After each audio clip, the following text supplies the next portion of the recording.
Romanos capítulo 6, verso 3, dice Pablo: ¿O no sabéis que los que hemos sido bautizados en Cristo, hemos sido bautizados en su muerte? Porque somos sepultados juntamente con él para muerte por el bautismo, a fin de que como Cristo resucitó de los muertos por la gloria del Padre, así también nosotros andemos en vida nueva. Porque el que ha muerto ha sido justificado del pecado. En la pasada lección estábamos hablando de los pasos que la persona tiene que dar al nuevo nacimiento. Pero les recuerdo de San Juan capítulo 3. 3 veces Jesús le dijo a Nicodemo sobre la necesidad de nacer de nuevo. Le dice a Nicodemo: el que no naciere de nuevo, es un imperativo, es una orden, no es una opción, el que no naciere de nuevo. La pregunta de Nicodemo es: ¿cómo puede nacer un hombre viejo? ¿Puede acaso volver al vientre de su madre y nacer? Jesús le dice: el que no naciere del agua y del espíritu no puede entrar en el reino de Dios. Es decir, de una vez le dijo a Nicodemo: si no naces de nuevo, eres tú maestro de Israel. Era uno de los principales del Sanedrín de Israel, de los ancianos más venerables, más respetables de Israel, un intérprete de la ley, conocedor del derecho. Y a él le dice Jesús: si no naces de nuevo, no puedes ver el reino de Dios. A esa afirmación de Jesús nace la pregunta: ¿cómo se hace? Jesús le dice: el que no naciere del agua y del espíritu no puede entrar en el reino de Dios. La tercera palabra, que es un imperativo, dice: os es necesario nacer de nuevo. Cuando la Biblia habla del agua, no está refiriéndose propiamente a las aguas del bautismo, porque el agua en la Biblia es tipo de la palabra. Y lo que decíamos en la última lección es lo siguiente: los pasos al nuevo nacimiento. Primero, oír la palabra, porque el agua es tipo de la palabra. Dice Pedro: siendo renacidos, 1 Pedro 1:23, siendo renacidos, no de simiente corruptible, sino de incorruptible, por la palabra de Dios que vive y permanece para siempre.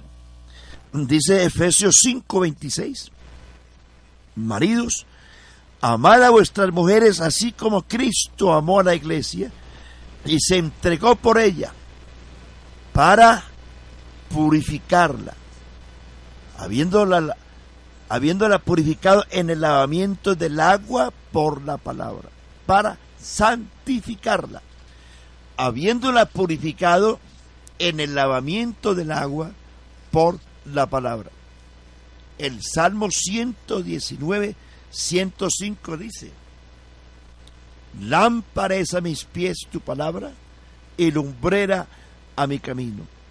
San Juan capítulo 15 dice: vosotros estáis limpios por la palabra que os he hablado.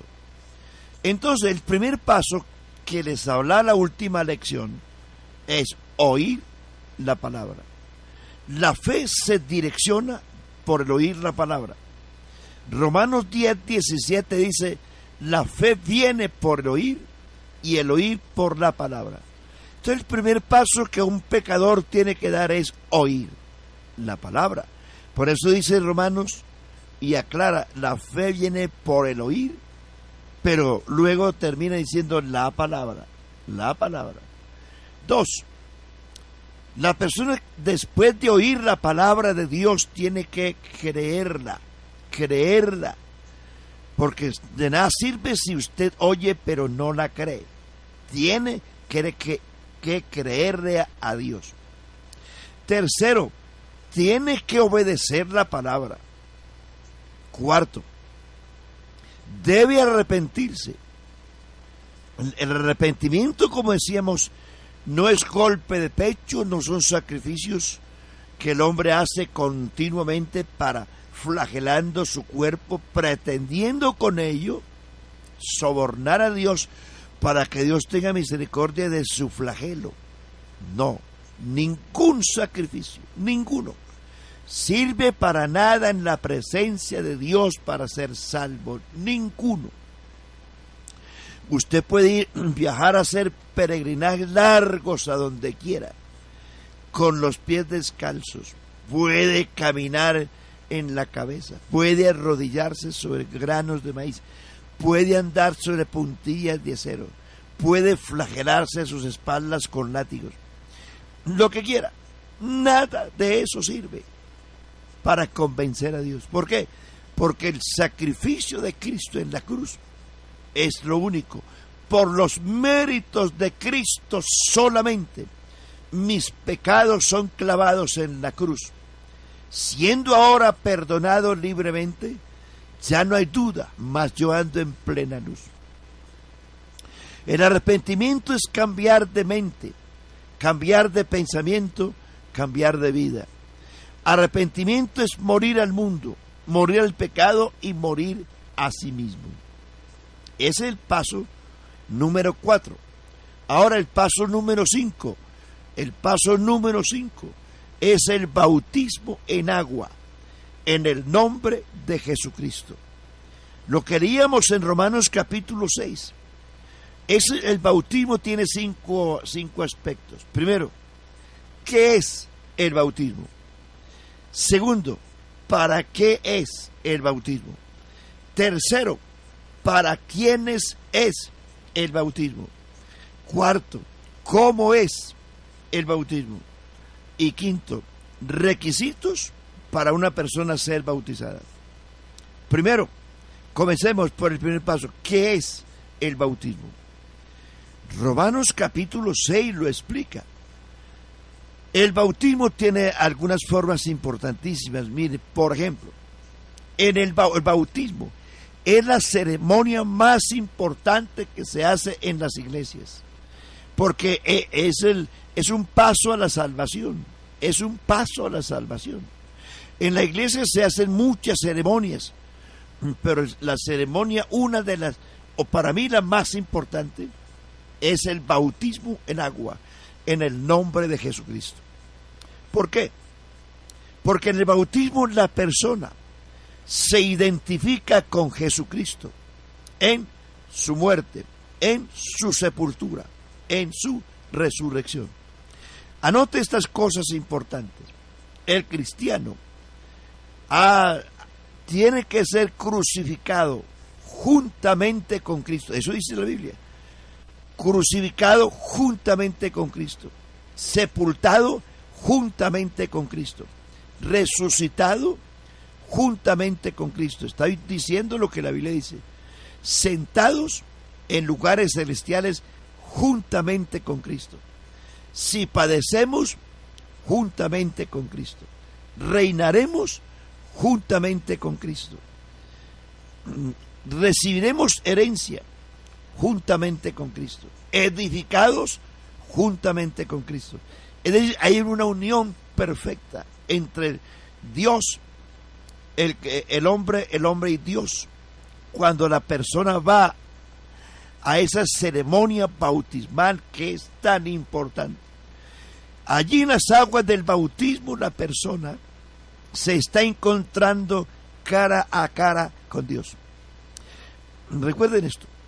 En el paraíso, cuando el hombre anduvo en estado de inocencia, Dios y el hombre hablaban juntos, caminaban juntos, participaban juntos, porque eran Dios su creador y Adán su criatura, y Adán en estado de inocencia. Cuando el hombre pecó, Dios y el hombre se dieron la espalda. Nunca más Dios volvió a hablar de manera directa con el hombre. A partir de eso, usted ve a Dios hablando de manera indirecta. Dios habló de muchas maneras, en otro tiempo a los padres por los profetas. Si usted mira toda la tipología, todas las figuras y las teofanías del Antiguo Testamento, usted encuentra a Dios hablando siempre a través de un ángel, de teofanías, de una zarza. Bueno, hay muchas tipologías, figuras y teofanías en el Antiguo Testamento a través de las cuales Dios habló. En el Calvario, ponle cuidado, cuando Jesús vino a la tierra, porque Él vino otra vez a la tierra a visitar al hombre. El Salmo 8 dice, cuando veo tus cielos, obra de tus dedos, la luna, las estrellas que tú formaste, digo, ¿qué es el hombre para que tengas de él memoria? ¿O el hijo de hombre para que lo visites? ¿Cuándo visitó Dios de nuevo al hombre? Cuando estuvo en la tierra. Jesucristo es Dios manifestado en carne. Indiscutiblemente, grande es el misterio de la piedad. Dios fue manifestado en carne, visto de los ángeles, justificado en el Espíritu, predicado a los gentiles, creído en el mundo y recibido en gloria. Quien estuvo aquí en presencia fue Dios. Dios se vistió de carne, Dios tomó humanidad y vino y habló de manera directa a los hombres. De modo que cuando usted ve a Jesús hablando en la tierra, ahí quien está hablando es Dios. Entonces Dios visitó la tierra, visitó al hombre para reconciliar al hombre con Dios. En el Calvario, Dios le vuelve el rostro al hombre para reconciliarlo. No fue el hombre el que se reconcilió con Dios, fue Dios el que vino a reconciliarlo con Dios. Entonces, en el Calvario Dios volvió su cara, su rostro al hombre. En el arrepentimiento, en el bautismo, el hombre le vuelve la cara a Dios. Por eso en el bautismo, el hombre que se convierte a Dios, el hombre que se convierte allí, el hombre se está crucificando con Cristo, porque con ello está muriendo al pecado. Allí, en las aguas del bautismo, el hombre se está sepultando juntamente con Cristo, para que después del bautismo la persona resucite para una vida nueva. Después del bautismo, una persona está comprometida a andar en vida nueva. Por eso el bautismo no es una charlatanería, ni es un ritual de cualquier manera, es una doctrina fundamental. Entonces, en la pila del bautismo, usted, amigo, le vuelve la cara a Dios y pone como testigo la gente que está a su lado, donde usted dice, renuncio al pecado, me crucifico con Cristo y para darle consistencia me hago bautizar y me sepultan bajo las aguas del bautismo, porque de alguna manera la piscina bautismal o el río se convierte en una sepultura líquida, donde el hombre renuncia al pecado, se sepulta para que a partir de ese momento el hombre comience a andar en vida nueva. Entonces, por eso es tan importante allí, en el bautismo usted muere con Cristo, se sepulta con Cristo y resucita con Cristo para una vida nueva. El bautismo, además de eso, es una figura en la cual usted debe morir y se identifica con él en eso. Entonces, ¿qué es el bautismo? Es eso, crucificarse con Cristo, sepultarse con Cristo y resucitar con Cristo. 2. ¿Para qué es el bautismo? ¿Para qué? Según la Biblia, San Marcos capítulo 16, está diciendo que el bautismo, verso 16, dice, el que creyere y fuere bautizado será salvo. Note usted, será salvo. Entonces, ¿para qué es el bautismo? Para salvación, según Marcos 16, 15 y 16. ¿Para qué es el bautismo? Según Hechos 2:38, que lo sabemos todos, dice, arrepentíos y bautícese cada uno de vosotros en el nombre de Jesucristo para el perdón de los pecados. Entonces, Hechos 2:38 dice que el bautismo es para el perdón. Todo lo que usted hizo, su vida pasada, sus pecados les son borrados en el bautismo. ¿Por qué? Por dos cosas. Primero, en las aguas del bautismo, a usted se le invoca el nombre que es sobre todo nombre. En la invocación del nombre de Jesús va implícito la sangre de Jesucristo que lo limpia. El bautismo en el nombre de Jesús le perdona su pasado, todo. Y la sangre de Jesucristo lo limpia. Por eso la salvación tiene tres etapas. Primero, Él me salvó, es decir, de la vida pasada. Me salvó a través de la redención. Segundo, me salva, presente, a través de la santificación. Porque usted tiene que iniciar ese proceso de santificación. No es perfecto, pero sí ha iniciado el camino de la perfección. Mis ojos pondré en los fieles de la tierra para que estén conmigo. El que anduviera en el camino de la perfección, éste me servirá. No el que sea perfecto, sino el que ande en el camino de la perfección. Y usted está obligado, después de que se bautiza, porque usted no puede invocar el nombre de Jesús en vano. La Biblia dice que Dios no da por inocente el que tome su nombre en vano. A partir de ese momento usted está obligado a andar en vida nueva. Y tercero, Dios me salvará, futuro, a través de la glorificación.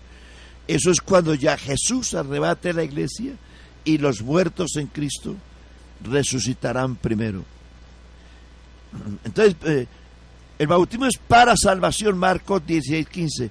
El bautismo es para el perdón de los pecados, Hechos 2:38. El bautismo es para adquirir una conciencia limpia, 1 Pedro 3:21. Dice, el bautismo que corresponde ahora a esto nos salva con ese. No quitando las inmundicias de la carne, sino como la aspiración de una conciencia limpia delante de Dios por la resurrección de Jesucristo de los muertos. Es decir, que la resurrección es el sello de la redención. Si Cristo no resucita, Cristo simplemente hubiese pasado como un mártir más o un condenado a muerte de cruz que pasó, la historia lo consumió y se acabó todo. Pero la resurrección de Jesucristo es el sello de la redención. Por eso predicamos salvación, por eso predicamos salvación, redención y salvación. Por eso hay una iglesia en la tierra, por eso hay derramamiento del Espíritu Santo, por eso hay lenguas, por eso hay dones, por eso hay ministerios, por eso hay salvación, por eso hay perdón, porque Cristo resucitó. Y Pablo dice, si Cristo no hubiese resucitado, vana sería nuestra fe, aún estaríamos en nuestros pecados. Entonces el bautismo es para adquirir una conciencia limpia delante de Dios. Tercero, ¿para quién es el bautismo? ¿Para quiénes? ¿Para quiénes? Es importante, amigo, tener en cuenta esto, porque hoy se aplica en algunas religiones el bautismo a los niños. La Biblia nos dice que el bautismo no es para niños. Por ejemplo, ¿para quiénes? Vuelvo a Marcos capítulo 15. Id y predicad el evangelio a toda criatura. El que creyere, subrayo esa palabra, el que creyere. Note usted que tiene que ser una persona ya de conocimiento. Un niño no puede creer. ¿En quién va a creer un niño de días de nacido? Es inútil. Lo otro, vuelvo otra vez a Hechos 2:38. Dice, arrepentíos y bautícese. Entonces, en primer lugar está el arrepentimiento. ¿Puede acaso un niño arrepentirse? ¿De qué se va a arrepentir? Entonces, los requisitos es que debe creer primero y luego debe arrepentirse para poder ser bautizado. ¿Puede un niño creer? ¿Puede un niño bautizarse? ¿Arrepentirse? No, amigo. Tercero, hay otra cosa importantísima. En la Biblia no existe el bautismo para niños. Partiendo de que Juan el Bautista, quien fue el primero que inició esa doctrina de bautismo, a Juan el Bautista iba la gente, no los niños, gente adulta, para ser bautizados por Juan como una señal de arrepentimiento. A ese grupo, note usted, acudió Jesús de Nazaret. Jesús de Nazaret, siendo Dios manifestado en carne, fue donde Juan el Bautista para que lo bautizara. Juan el Bautista se negaba diciendo, no Señor, yo necesito ser bautizado por ti y tú vienes a mí. Jesús le dice, deja porque es necesario que se cumpla toda justicia. San Lucas capítulo 3 dice que Jesús era como de 30 años. Jesús fue llevado al templo de 8 días para ser circuncidado conforme a la ley de Moisés, pero no para ser bautizado. Jesús fue bautizado como de 30 años por Juan el Bautista en el río Jordán, según Mateo 3 y Lucas capítulo 3. Eso debe decirnos mucho, amigos. Si Jesús de Nazaret fue bautizado siendo un adulto, ¿de dónde se inventaron los religiosos la doctrina bautismo para niños? Eso no existe en la Biblia.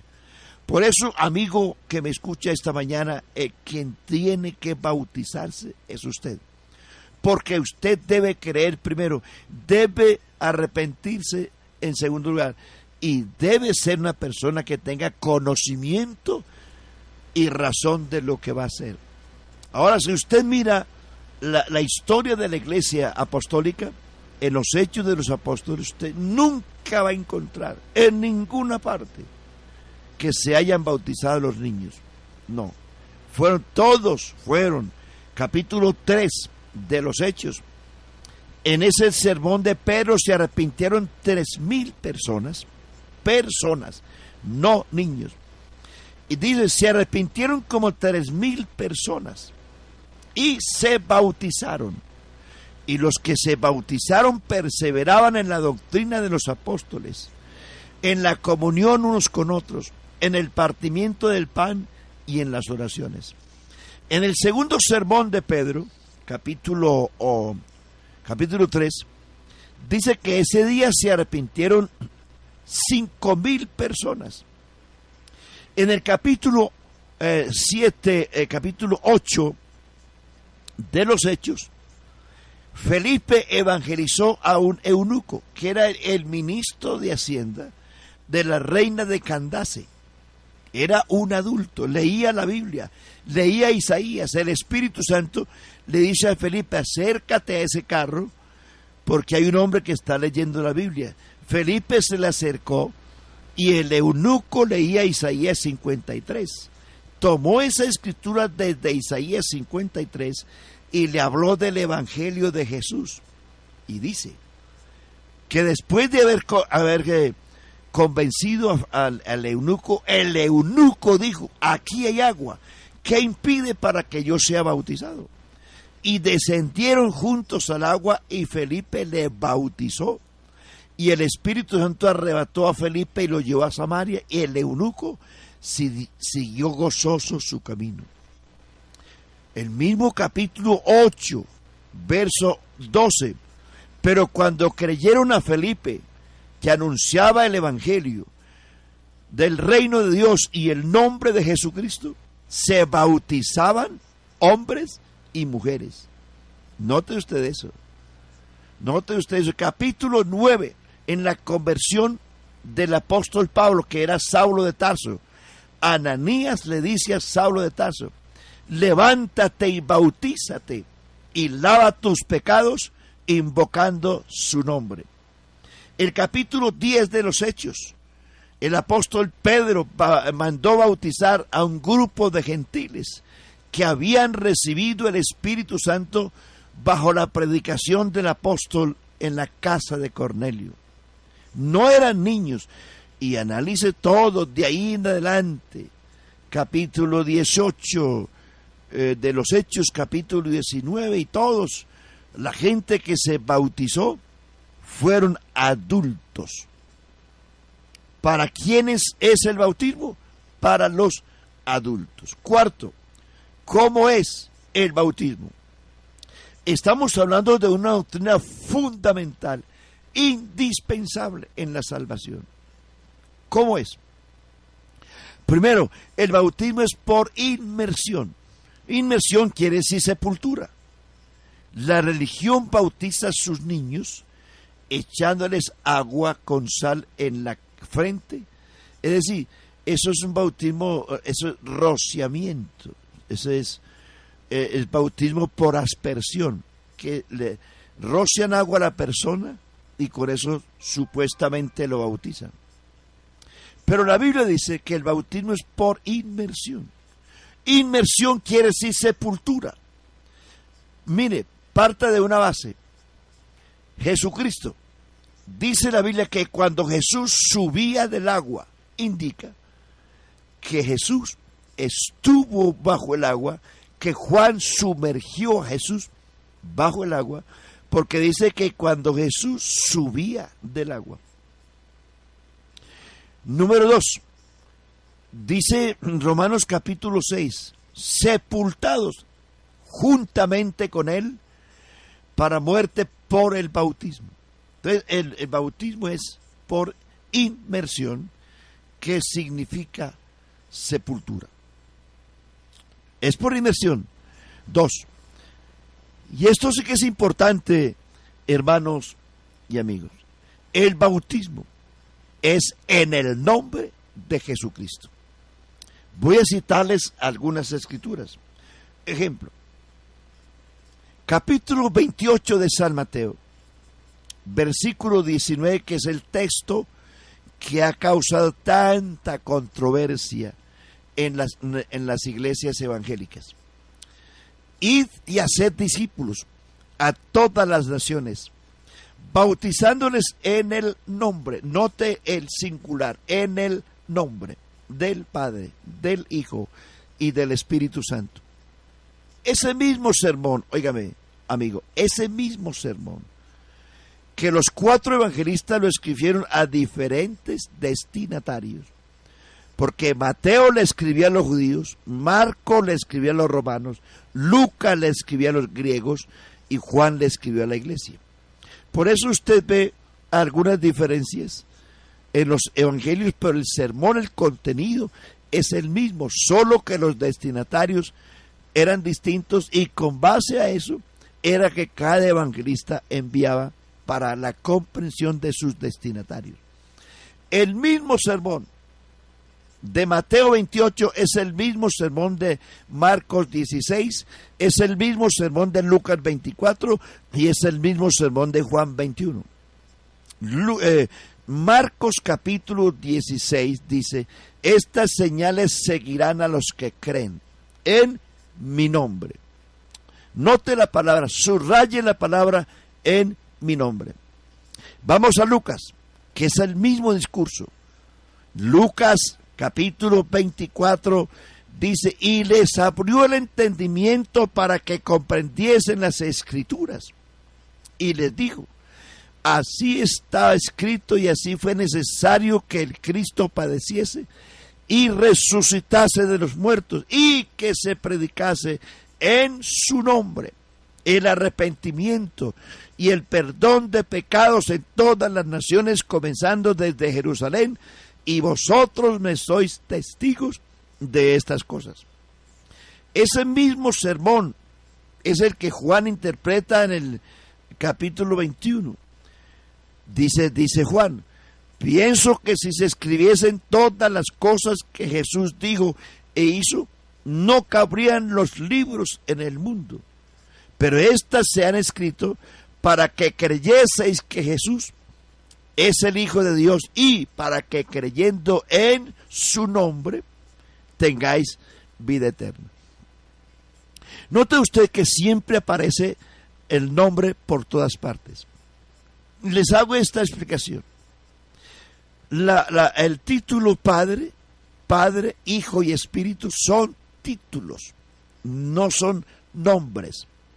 Jesucristo tiene todos esos títulos, pero su nombre es uno solo. Esos tres títulos, el nombre de Jesús encierra esos tres títulos y mucho más. ¿Por qué? Padre. Padre no es un nombre, Padre es un título, Padre es un oficio. Jesús fue profetizado desde el Antiguo Testamento como Padre, porque un niño nos es nacido. Isaías capítulo 9, verso 6, porque un niño nos es nacido, hijo nos es dado, y el principado sobre su hombro, y se llamará su nombre. Note la palabra su nombre. Consejero, llamará su nombre admirable, consejero, Dios fuerte, Padre eterno, príncipe de paz. Note que Isaías está anunciando que ese hijo y ese niño sería Padre eterno. En el Nuevo Testamento, hablando de Jesús, él muchas veces manifestó que era Dios y que era el Padre.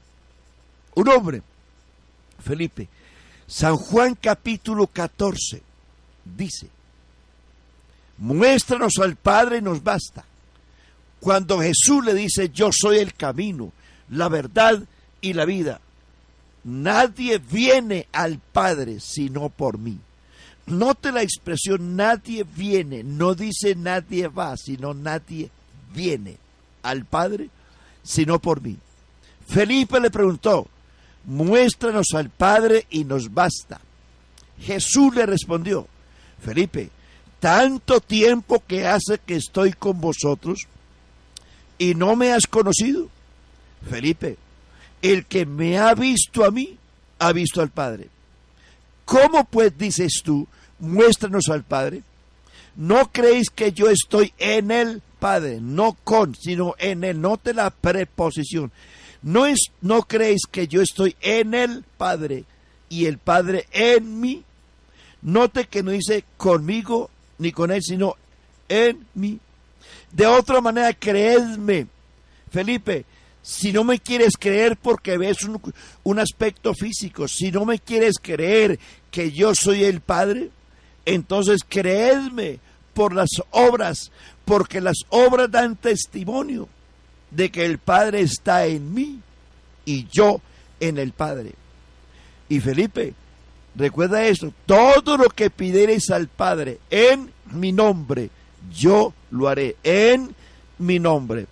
Note lo que dice Marcos 2:5.